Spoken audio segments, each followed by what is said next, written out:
আমি প্রথমে বাংলাদেশের সবাইকে যে বাংলাদেশের প্রধানমন্ত্রী মোহাম্মদ ডক্টর ইউনূসরে আমার তরফ থেকে একটা মানে শুকরিয়া জানাইতেছি।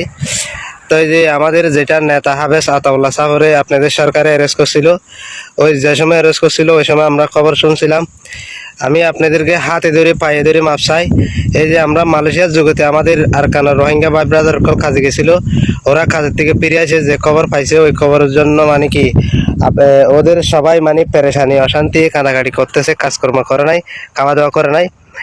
আপনারা এই যে আমাদের মানে কি চেহারা রুজু দেখিয়া, আমাদের কাজকর্ম রুজু দেখিয়া, আমাদের ফ্যামিলি রুজু দেখিয়া, আমাদের দেশের রুজু দেখিয়া, আমাদের মা বাবার যেরকম ভাবে কাড়ি কাড়ি এর মগে মানে নষ্ট করে ফেলছিল, ওইগুলা আমাদের যেটা হাফেজ আতাউল্লাহ সাহেব ছিল ও মানে কি আমাদের কেনা উদ্ধার করার জন্য আমাদের আরকানার জমিনে ও দাঁড়াইছিল। যখন আপনাদের দেশে ফিরে আসছিল কোনো একটা মশলা নিয়ে আসে, আমার মনে হয় আপনাদের সরকার অ্যারেস্ট করছিল ওকে, আমরা আবার আমাদের নিজ দেশে ফিরে যাওয়ার জন্য আমরা আপনাদেরকে রিকোয়েস্ট করতেছি, আমরা যেন ওরে আবার মানে কি আমাদের সামনে বিটিভিদি ও আমাদের সামনে আবার সবার কাছে দেখা সাক্ষাৎ করবো, এটা আমি কি করি আশা করি।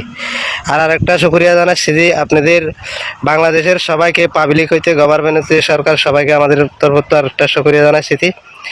আমাদের মা বোনেন আর কানের থেকে যে সময় বাসিপুরি এই বাংলাদেশে আসিল ওই সময় আপনারা আশ্রয় দিয়েছিলাম, ওইটার জন্য আমি কি জানাছিলাম, শুকরিয়া জানাচ্ছিলাম।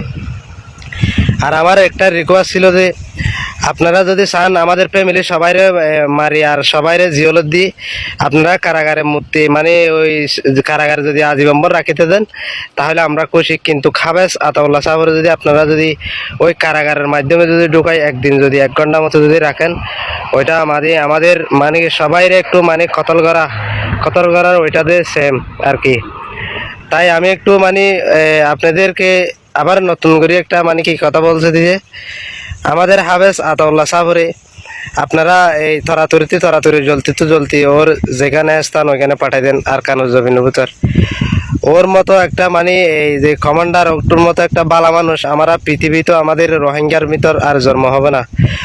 ওই আমাদের রোহিঙ্গার জনবিন্তর বিস্তারিত ব্যাপারে, আমাদের মা বোনেন্দর এই জিনোসাইটের ব্যাপারে ও আমাদের যে কোন করাফি করছিল আমাদের উপর বুদ্ধিস্ট সবাই যেরকম কোন করাফি ছিল ওইটা বদলা নেওয়ার জন্য ও আমাদের আরকানে একটা ফুলের মতন একটা তাজি বনছিল আর কি। তো এখন আপনাদেরকে সবাইকে আমাদের এই প্রবাসী জীবনের থেকে, প্রবাসীর টাইমের থেকে, কাজকর্মের টাইমের থেকে আমরা এই 4-5 মিনিট সময় নিয়ে আপনাদের সামনে একটু কথা বলছিলাম। আপনারা হাত জোগরি কমা চাই, আপনারা পায়ে ধরি মাপ চাই। আপনারা যে কোনো মন্তরে আমাদের হাফেজ আতাউল্লাহ সাহেবকে ওরা সবাই যে মানে 7 জন মতো অ্যারেস্ট করা গেছে, ওই 7 জন মতো ওরা রিপার্টেশন করি ওর আরকানের জমিন তোর স্থান আছে স্থানে পাঠাই দেন। ওইটা একটু আপনাদের মানে আমি মানতে চাই। আর আপনাদের কাছে আমি সবার কাছে একটু মাপ চাই। আমাদের এই প্রবাসীর ভাই ব্রাদার যেরকম আছে সবাই কাঁদাকাটি করতেছে, সবাই পেরেশানি করতেছে। আসসালামু আলাইকুম ওয়া রাহমাতুল্লাহ।